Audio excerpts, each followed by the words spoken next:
કેવીની class YouTube ચેનલમાં આપ સરે મિત્રોનું હું દિલથી સ્વાગત કરું છું। આજે વિદ્યાર્થી મિત્રો વાત કરવા જઈ રહ્યા છીએ ધોરણ 7માં આપણી નવીન સ્વાધ્યાયન પોથી જે આપવામાં આવેલી છે તેમાં ભાગ નંબર 6માં મિત્રો સંસ્કૃત વિષયનો પાઠ નંબર 5 છે યોજક તત્ર દુર્લભ, જેના પાઠનું આપણે આ વિડીયોમાં સચોટ સાચું અને સંપૂર્ણ સોલ્યુશન કરવા જઈ રહ્યા છીએ। તો ચાલો વિદ્યાર્થી મિત્રો વિડીયોની શરૂઆત કરીએ। તેના પહેલાં તમે ખાસ ચેનલમાં નવા છો તો મારા વાલા વિદ્યાર્થી મિત્રો ચેનલને અવશ્ય સબસ્ક્રાઇબ કરી વિડીયોને લાઇક અને શેર કરવાનો પણ ન ભૂલતા। પાઠ નંબર મિત્રો 5 યોજક તત્ર દુર્લભ, જેની અંદર સૌપ્રથમ પ્રશ્ન 1 છે નીચે આપેલા વાક્યોનું અનુલેખન કરો। વિદ્યાર્થી મિત્રો અહીંયા જે વાક્યો આપેલા છે તે બેઠા સારા અક્ષરે તમારે વાક્યો લખવાના છે। પહેલું વાક્ય છે હે કુકુરઃ તવ પૃચ્છમ વક્રમ અસ્તિ, જે આપણે અહીંયા બેઠું જ વાક્ય લખીશું। બીજું વાક્ય છે વૃક્ષસ્ય ઉપરી એક શુકઃ પશ્યતિ, જે પણ આપણે અહીંયા બેઠું જ વાક્ય લખવાનું છે। જે મિત્રો તમારી આવનારી એક્ઝામમાં પણ આ 5 વાક્યો પૂછાતા હોય છે, બરાબર, અનુલેખન કરવાના, જેના કુલ 5 માર્ક્સ આપેલા હોય છે। ત્રીજું મિત્રો વાક્ય છે વક્રમ દ્રષ્ટવા ઉષ્ટ્ર વદતિ તવ ગ્રીવા વક્રા અસ્તિ। ચોથું વાક્ય છે ઉષ્ટ્ર ભ્રાતા કથમ અસ્તિ। પાંચમું વાક્ય છે શુકસ્ય ચક્ષુ વક્રા કુકરસ્ય પૃચ્છમ વક્રમ બકસ્ય ગ્રીવા વક્રા। છઠ્ઠું વાક્ય છે શૃંગાલ વદતિ શુકસ્ય ચક્ષુ વક્રા। સાતમું વાક્ય છે ભવતઃ સર્વાણી અંગાની વક્રાણી સંતિ કિંતુ ભવાન મરુભૂમ્યાઃ નૃપઃ અસ્તિ। આઠમું વાક્ય છે અયોગ્ય પુરુષો નાસ્તિ યોજકસ્તત્ર દુર્લભ। નવમું વાક્ય છે કુકુરઃ લજ્જામાં અનુભવતી। અને 10મું વાક્ય છે ભવતઃ સર્વાણી અંગાની વક્રાણી સંતિ। તો વિદ્યાર્થી મિત્રો આવી રીતે તમે પણ મિત્રો અનુલેખન કરી શકો છો। પ્રશ્ન 2 છે કોષ્ટકમાં આપેલા શબ્દોનો ઉપયોગ કરી વાક્ય બનાવો। તો એની અંદર મિત્રો અહીંયા વાક્ય આપેલા છે, બરાબર, તો એનો આપણે ઉપયોગ કરીને વાક્ય બનાવીએ। તો પહેલું વાક્ય છે અહમ બીજમ વપતિ। બીજું વાક્ય છે શુકઃ કેકારવઃ કરોતિ। ત્રીજું વાક્ય છે અશ્વઃ જલમ પીબતી। ચોથું વાક્ય છે મયુરઃ મોદકમ ખાદતી। પાંચમું વાક્ય છે કૃષક વને ધાવતી। છઠ્ઠું વાક્ય છે આગ્નેય શીઘ્રમ લિખતી। સાતમું વાક્ય છે માલા જલમ વહતી। આઠમું વાક્ય છે અહમ પુસ્તકમ પઠામી। નવમું વાક્ય છે શુકઃ શીઘ્ર ધાવતી। અને 10મું વાક્ય છે કૃષક વને બીજમ વપતી। એના પછી પ્રશ્ન 3 કૌંસમાં આપેલા શબ્દ પસંદ કરી મિત્રો ખાલિયા પૂર્ણ કરવાની છે। ઉદાહરણ આપેલું છે શુકસ્ય વર્ણ ખાલિયા અસ્તિ।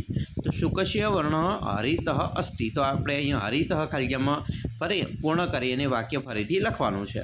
તો એવી રીતે મિત્રો અહીંયા પણ ખાલિયા પૂર્ણ કરીએ। તો પહેલો ખાલિયા છે ઉષ્ટ્ર મરુભૂમ્યાઃ ખાલિયા અસ્તિ, તો નૃપઃ। બીજું કોકિલસ્ય વર્ણ ખાલિયા અસ્તિ, તો શ્યામઃ। ત્રીજું શુકસ્ય ચક્ષુ ખાલિયા અસ્તિ, તો વક્રાહ। એના પછી મિત્રો ચોથી ખાલિયા છે બકસ્ય વર્ણ ખાલિયા અસ્તિ, તો ધવલઃ। પાંચમી ખાલિયા છે કાકસ્ય વર્ણ ખાલિયા અસ્તિ, તો શ્યામઃ। હવે વિદ્યાર્થી મિત્રો પ્રશ્ન 4 ઉપર જઈશું। ઉદાહરણ મુજબ ખાલિયા પૂર્ણ કરવાની છે, જેની અંદર મિત્રો ઉદાહરણ આપેલું છે એસા શુકઃ, તો અહીંયા સ્વામી ભક્તિનો ઉપયોગ કરીને વાક્ય બનાવીએ। તો તસ્ય સ્વામી ભક્તિ પ્રચલિતા, એવી રીતે એસ બકઃ એકાગ્રતા, તો તસ્ય સ્વામી ભક્તિ પ્રચલિતા, બરાબર। મિત્રો અહીંયા વાક્ય છે બદલવું પડશે, બરાબર, તસ્ય એકાગ્રતા પ્રચલિતા એવી રીતે આવશે, બકઃ છે એટલે। એના પછી અહીંયા મિત્રો શુકની જગ્યાએ બકઃ આવશે, બરાબર। એકઃ કોકિલઃ, તો એકઃ કોકિલઃ તસ્ય કંઠ પ્રચલિતા। સહ શિક્ષક તસ્ય કાર્યનિષ્ઠા પ્રચલિતા। ચોથું છે એસ પાઠશાલા તસ્ય વ્યવસ્થા પ્રચલિતા। સા સીતા, તો તસ્ય લજ્જા પ્રચલિતા। તો વિદ્યાર્થી મિત્રો આ રીતે આપણે ઉદાહરણ મુજબ વાક્યો બનાવ્યા। હવે પ્રશ્ન 5 છે પાઠ્યપુસ્તકના આધારે હા કે નાના જવાબ લખવાના છે। પહેલું વાક્ય છે ઉષ્ટ્ર મરુભૂમ્યા નૃપ અસ્તિ, તો કે હા। બીજું વાક્ય છે શુકસ્ય ચક્ષુ સરલા અસ્તિ, તો ખોટું વાક્ય છે એટલે ના। ત્રીજું વાક્ય છે કુકરસ્ય પૃચ્છમ વક્રમ અસ્તિ, તો હા। ચોથું વાક્ય છે બકઃ મનુષ્ય વાણી વક્તુમ શક્નોતિ, તો ના। અને પાંચમું વાક્ય છે બકસ્ય ગ્રીવા વક્રા અસ્તિ, તો હા, બરાબર, બગલાની ડાઘ છે એ વાંકી હોય છે। પ્રશ્ન 6 ઉપર જઈશું મિત્રો। અહીંયા નીચે આપેલા શબ્દો પરથી અસંગત શબ્દો ઉપર ગોળ રાઉન્ડ કરવાનો છે। પેલું છે મિત્રો અહીંયા શિક્ષક, આચાર્ય અને છાત્ર. તો એ મિત્રો બરાબર એ શાળાની અંદર આવતા છે. જ્યારે વૈદ્ય એ નહીં આવે એટલે આપણે વૈદ્ય ઉપર ગોળ રાઉન્ડ કરીશું. એ રીતે મિત્રો નીમ વૃક્ષ, આમ્રવૃક્ષ, વટવૃક્ષ એ વૃક્ષના નામ છે. તુલસી છોડ છે. ત્રીજું અજા માહિષી શશક, ચટકા, ચટકા એ મિત્રો પક્ષીનું નામ છે. ચોથું બિડાલહ અશ્વ શુક ઉષ્ટ્ર, તો શુક એ પક્ષીનું નામ છે, બાકી પ્રાણીઓ છે. અને પાંચમું ગજહ વક્રહ કાકહ શૃંગાલ, તો મિત્રો અહીંયા ગજહ એ મિત્રો આવશે. બરાબર, ગજ એ પ્રાણીનું નામ છે. તો વિદ્યાર્થી મિત્રો આ રીતે આપણે ગોળ રાઉન્ડ કર્યા. હવે પ્રશ્ન 7, શિક્ષક અથવા વાલી દ્વારા બોલાયેલા સંસ્કૃતના મિત્રો નાના નાના વાક્યો સાંભળીને લખો. તો મિત્રો વાક્યો જે મેં બોલું છું એ તમે સાંભળીને લખી શકો છો. જેમ કે એસહ બકહ લખી, ચાલો મિત્રો લખવાની તૈયારી કરજો. તમારે મિત્રો મેં જે બોલું એ જ વાક્ય લખવાના છે. બરાબર, ચાલો. એસહ બકહ. બીજું વાક્ય એસહ કોકિલહ. ત્રીજું વાક્ય સહ શિક્ષક. ચોથું વાક્ય એસહ પાઠશાલા. અને પાંચમું વાક્ય સા સીતા.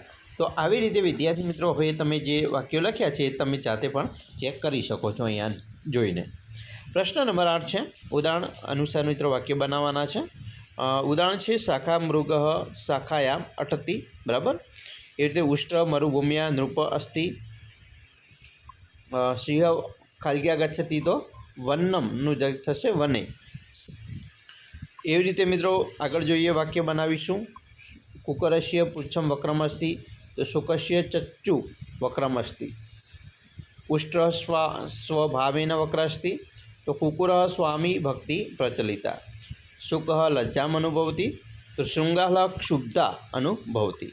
તો આવી રીતે વિદ્યાર્થી મિત્રો આપણે વાક્ય બનાવ્યા. મિત્રો અહીંયા વાત કરવાના છીએ ધોરણ 7ની અંદર આપણે અલગ અલગ જે સ્વાધ્યાયન પોથીના વિડીયો, એકમ કસોટીના વિડીયો હોય કે તમારે આવનારી મિત્રો વાર્ષિક પરીક્ષાના પ્રશ્નપત્રના વિડીયોનું સોલ્યુશન જોવાનું છે, તો આપણી ચેનલને મિત્રો અત્યારે સબસ્ક્રાઈબ કરી લેજો. કેમ કે આપણે ધોરણ 7ના ઘણા બધા વિડીયોનું એટલે કે તમામ પ્રકારના સોલ્યુશનના વિડીયો બનાવીને આપણે મૂકી રહ્યા છે, જે તમારી આવનારી પરીક્ષામાં આવનારા મિત્રો સમયની અંદર મિત્રો તમને ખૂબ જ ઉપયોગી નીવડશે. તો મિત્રો ખાસ તમે હજી સુધી ચેનલને સબસ્ક્રાઈબ કરી ના હોય તો અત્યારે સબસ્ક્રાઈબ કરી લો. ખાસ કરીને મિત્રો તમારા મિત્રો સુધી આ વિડીયોને અવશ્ય શેર કરજો, જેથી કરી મિત્રો આ વિડીયો છે એ તમારા મિત્રોને પણ ઉપયોગી નીવડે. બરાબર, તો આને ખાસ મિત્રો શેર કરી અને વિડીયોને લાઈક કરવાનું પણ ન ભૂલતા. તો ચાલો મિત્રો ફરી મળીશું નેક્સ્ટ વિડીયોમાં. અમને રજા આપશો. જય હિન્દ, જય જય ગરવી ગુજરાત.